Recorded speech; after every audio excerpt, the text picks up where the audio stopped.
আমার স্বামী মাসের প্রথমে তার বেতনের সব টাকা আমার হাতে তুলে দিলেও তার 1 পয়সা খরচ করার অধিকার আমার ছিল না। কোনো জিনিসের প্রয়োজন হলে নিজেই কিনে এনে দিত, তবুও আমার হাতে টাকা খরচ করতে দিত না। মাসের শেষে কড়ায় গণ্ডায় সব হিসাবও বুঝে নিত। এসব নিয়ে আমার অবশ্য তেমন সমস্যা ছিল না। সমাজে ভালো নামক তকমাটা পেতে গেলে চোখ থাকতে অন্ধ আর মুখ থাকতেও বোবা সাজতে হয়। কালে ভদ্রে নিজের কাছে খারাপ লাগলেও কখনো মুখ ফুটে কারো কাছে কিচ্ছু বলিনি। গতকাল আমার ভাই কল দিয়ে বলল, আপু 1000 টাকা দিতে পারিস, কলেজে লাগবে। মা বাবা বাকি সব জোগাড় করতে পারলেও 1000 টাকা কারো কাছে পায়নি। শেষ ভরসা হিসেবে তোকে কল দিলাম। মধ্যবিত্ত পরিবারে যদি বাবার বয়স বাড়ে আর কোনো নির্দিষ্ট উপার্জনের পথ না থাকে, তখনই অভাব কাকে বলে স্পষ্ট হয়ে ওঠে। ভাইটা সবে সবে কলেজে ভর্তি হবে, কমপক্ষে 5000 টাকা তো লাগবেই। সবই আমি বুঝতে পারি, কিন্তু কিছু করার উপায় আমার নেই। আমার নিজের কাছে 500 টাকার মতো আছে, বেশ কয়েক মাস ধরেই জমা পড়ে আছে ডায়েরির পাতার ভাঁজে। বাকি টাকাটা ওর কাছে চাওয়া ছাড়া আর কোনো উপায় নেই। সকালে খাওয়ার সময় স্বামীকে বললাম, আমাকে 500 টাকা দিবে? এত টাকা দিয়ে তুমি কি করবে? আসলে ভাইয়ের ভর্তি, তাই কলেজে লাগবে। তুমি দিলে অনেক উপকার হতো।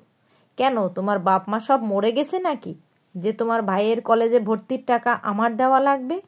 মাসের শেষে 500 টাকা মানে কি বোঝো? টাকা রোজগার করতে কেমন লাগে তা তুমি ঘরে বসে কি করে বুঝবে? আমার কাছে কোনো টাকা পয়সা নেই। মাসের শেষে যে হাতে টাকা থাকে না, এটা আমি বেশ ভালো করেই বুঝতে পারি। তবে স্বামীর দেওয়া উত্তরটা কেন জানি কানে বেজে চলছে।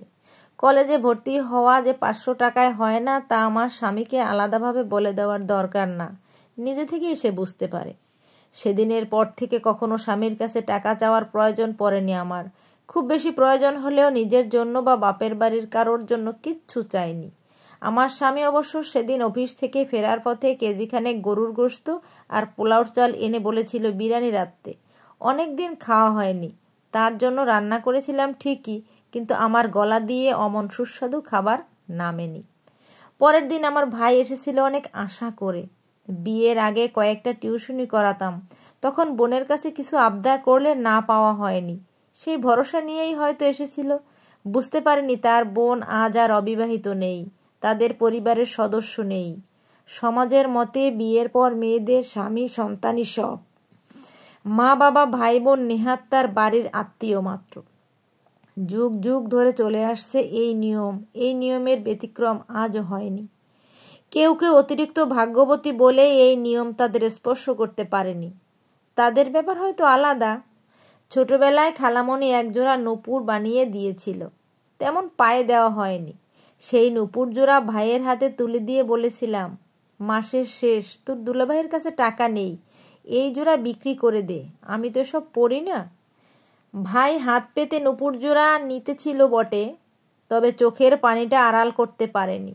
খাওয়ার টেবিল থেকে রাতে বেঁচে যাওয়া অবশিষ্ট বিরিয়ানির সুবাস হয়তো তাকে বুঝিয়ে দিয়েছিল তার বোনের জীবনের আবছা কিছু অংশ। স্কুল পাশ করার ছেলের বয়স তো খুব একটা কম হয়নি। তাই চলে যাওয়ার পর স্বামী অবশ্য জানতে চেয়েছিল ভাই কেন এসেছে। বলেছিলাম আমাকে দেখতে এসেছে।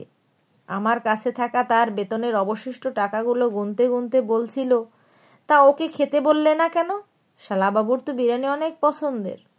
উত্তরে আমি শুধু মুচকি হেসেছিলাম। এসব সামান্য কারণে সংসার ফেলে চলে যাওয়ার মতো মেয়ে আমি নই। একা থাকতে পারার সাহস জোগাতে পারলেও সমাজের তিক্ততা মেনে নেওয়ার সাহস আমার কখনোই হবে না। স্বামী সংসার ছেড়ে যাওয়ার চিন্তা আমার মাথায় আসেনি। শুধু মনের কোথাও একটা গভীর ক্ষত হয়েছিল, যে ক্ষত থেকে ব্যথা ক্রমশ আমার ভিতরে ছড়িয়ে পড়েছে। কষ্টে চোখের পানি বেরিয়ে এসেছে, বুকে তীব্র ব্যথা অনুভব হয়েছে, পরে আবার ক্ষতটা শুকিয়ে গেছে। আচ্ছা, এসব ক্ষত কি কখনো শুকিয়ে যায়?